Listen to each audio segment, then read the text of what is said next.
क्रिस्तम मेरे प्यारे भाई और बहनों, आप सभी को जय यीशु। आज हम देखेंगे कि अपने बीमारी को कैसे चुटकियों में भगाएं या चुटकियों में ठीक करें, कैसे कर सकते हैं। आपको मैं एक बिल्कुल सरल तरीका बताने वाला हूं। देखिए, मैं बहुत सारे ऐसे विश्वासियों को जानता हूं जो 20 साल, 30 साल, 15 साल, 10 साल से बीमार हैं और नित्य निरंतर प्रार्थना कर रहे हैं चंगाई के लिए, अच्छा होने के लिए, स्वास्थ्य लाभ प्राप्त करने के लिए, लेकिन नहीं हो पा रहा है।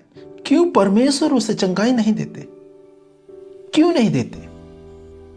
ऐसे भी बहुत सारे विश्वासी हैं और ऐसे विश्वासियों के लिए ये वीडियो जो है बहुत ही महत्वपूर्ण है। अगर वो विश्वासी इस वीडियो को देख लेगा तो वो चुटकियों में अपनी बीमारी को ठीक कर पाएंगे, बिल्कुल समय ही नहीं लगेगा।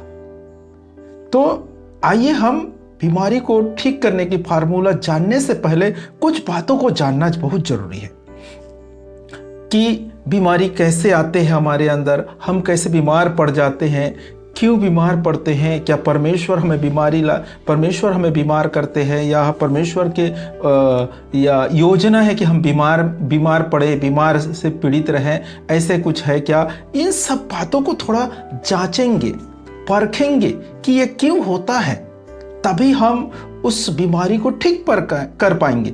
जैसे जिस प्रकार डॉक्टर के कोर्स करते हैं, कोई डॉक्टरी पढ़ाई करता है तो सबसे पहले बीमारियों के बारे में जानकारी लेता है, कैसा होता है बीमारी, क्या है बीमारी, उसके बाद वो ठीक कर पाता है। उसके हिसाब से दवाई वगैरह सेट करके वो ठीक कर पाता है।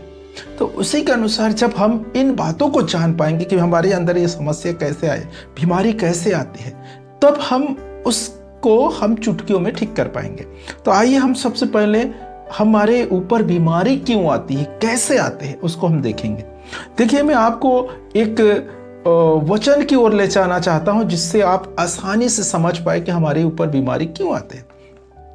जब आप पढ़ेंगे उत्पत्ति ग्रंथ में अध्याय 3 में, तो वहां आदम और हेवा के बारे में लिखा है। हमारे आदि माता पिता जो परमेश्वर के साथ बिल्कुल अच्छे और फिट थे, वो अदन वाटिका में बहुत सुंदर अच्छे जीवन बिता रहे थे, सुखमय जीवन, कोई तकलीफ नहीं थी उसे। लेकिन परमेश्वर के वचन के विरोध जाने के कारण उसके अंदर, उनके जीवन में तकलीफ, दुख, समस्या, बीमारी, ये सब आने चालू हुआ।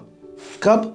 जब परमेश्वर के वचन के विरोध गए। परमेश्वर ने कहा था कि सभी या इस अदन वाटिका के सभी वृक्ष के फल खा सकते हैं आप, लेकिन जो बीचों बीच पेड़ है, वृक्ष है, उसके फल को खाना ही नहीं।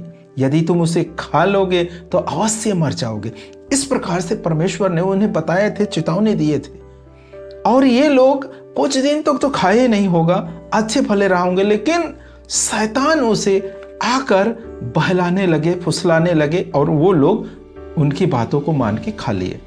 और खाने के बाद क्या होगा कि परमेश्वर ने जो वचन दिए थे, परमेश्वर ने जो बताए थे, और उसके विरोध ये लोग कार्य करने लगे। तब उसके जीवन में ये समस्या आने लगे।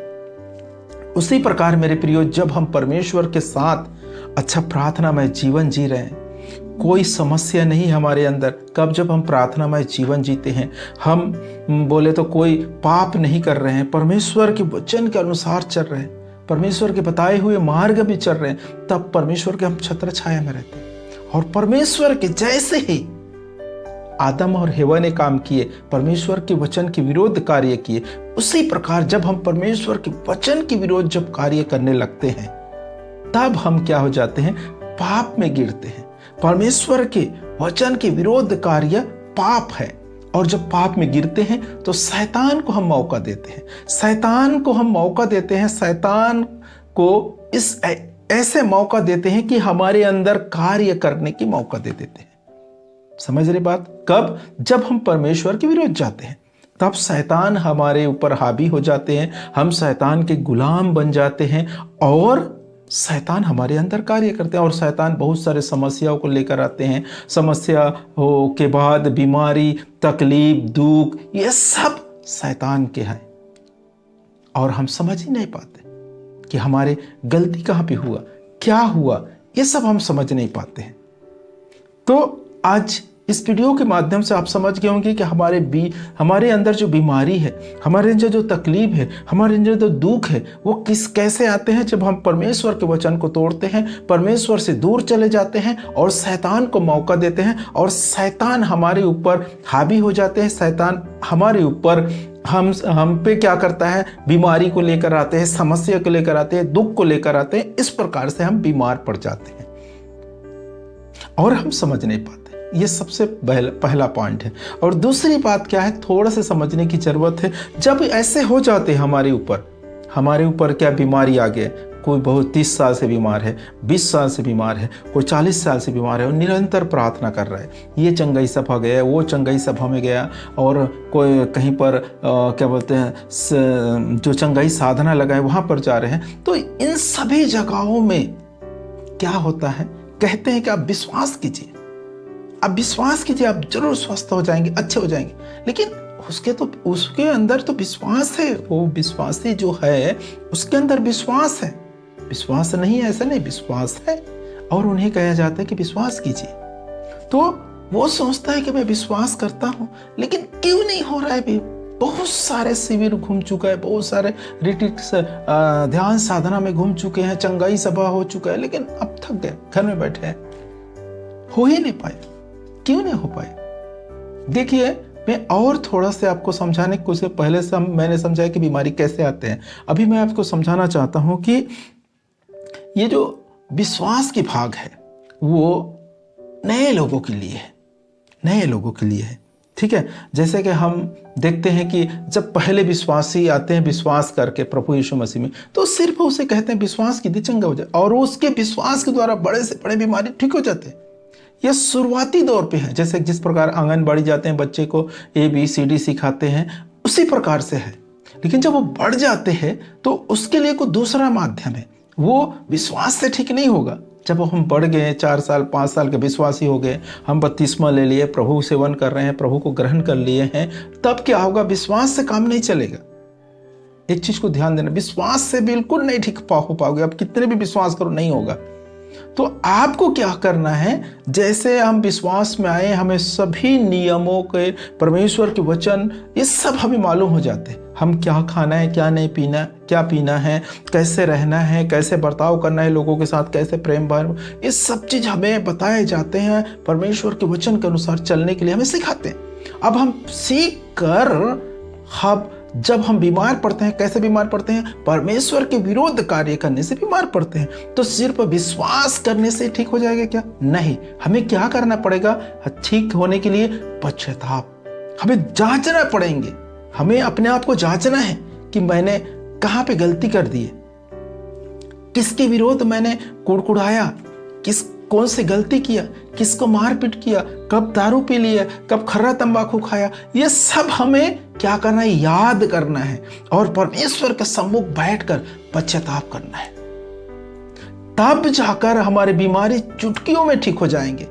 आप जब पढ़ेंगे संत मत्ती के सुसमाचार में अध्याय 8 में, तो 1 से वहां पर एक कोढ़ी के बारे में लिखा है, और वो कोढ़ी प्रभु यीशु मसीह के प्रवचन सुन रहे थे। जब अध्याय 5 में आप पढ़ेंगे तो वहां पर लिखा है कि प्रभु यीशु मसीह पहाड़ पर चढ़कर बैठ गए और उपदेश देना चालू किए, और उसने पूरे उपदेश देते देते अध्याय 8 में पहाड़ से नीचे उतरे, और वो सभी अध्याय 5, 6, 7 इतने जो 3 अध्याय है, वो जो प्रवचन है वो कोढ़ी व्यक्ति ने सुना, और वो फूट फूट कर रोने लगा कि प्रभु आप जो प्रवचन दे रहे हैं, आप जो बातें बता रहे हैं, वो सब मैंने अपराध किए हैं, वो पाप मैंने किए हैं। और पश्चाताप किया उसने, और पश्चाताप करते हुए प्रभु के पास आया और कहा, प्रभु आप चाहे तो मुझे शुद्ध कर सकते हैं। और प्रभु यीशु मसीह ने क्या कहा, मैं तो यही चाहता हूं कि तुम शुद्ध हो जाओ, और उसी क्षण शुद्ध हो गए।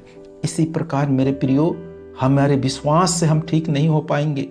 हम पूरे जीवन भर विश्वास के साथ प्रार्थना करेंगे, नहीं ठीक होंगे।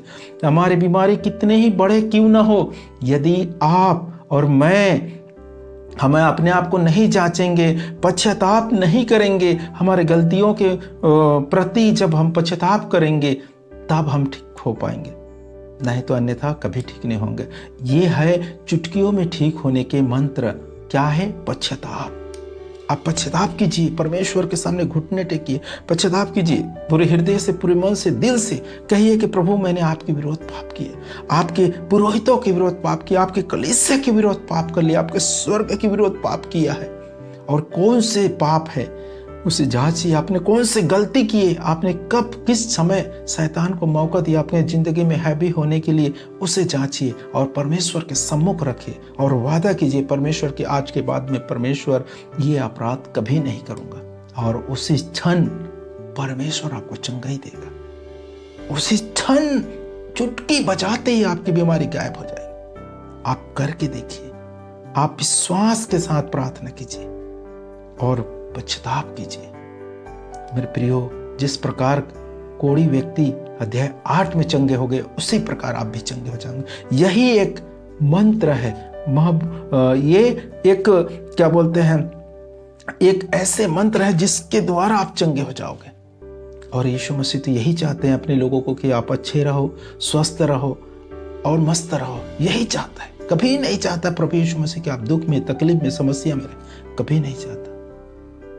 मेरे प्रियो, आप एक बार पश्चाताप करके देखिए, अपने आप को जांच कर देखिए कि मैं गलती कौन से करता हूँ, पड़ोसी से प्रेम रखता हूँ कि नहीं, अपने माँ बाप की सेवा किए है कि नहीं, अपने परिजनों की देखभाल करते हैं कि नहीं, क्या मैं शराबी हूँ, क्या मैं गुटखा तंबाकू खाने वाला हूँ, क्या है मेरे अंदर जो कमियाँ, मैं व्यभिचारी हूँ, मैं चोरी हूँ, चोरी करने वाले हूँ, एक चोर व्यक्ति हूँ, या मारपीट करने वाले, क्या है मेरे अंदर। कुछ ना कुछ तो सभी के अंदर कमियां होते, देखिए मेरे अंदर कमियां सभी के अंदर, लेकिन उस कमियों को क्या करते हैं हम, शाम के समय जब घुटने टेकते हैं परमेश्वर के सामने रखते हैं, प्रभु मैंने आपके विरोध पाप किया है, मुझे क्षमा कर दीजिए। यह है पश्चाताप।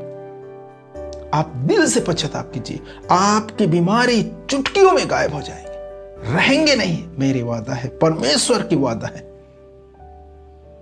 मेरे प्रियो, आज आप करके देखिए, आपकी बीमारी बिल्कुल चले जाएंगे। परमेश्वर पिता आप सबों को भरपूर मात्रा में आशीष दे। आप सभी को जय।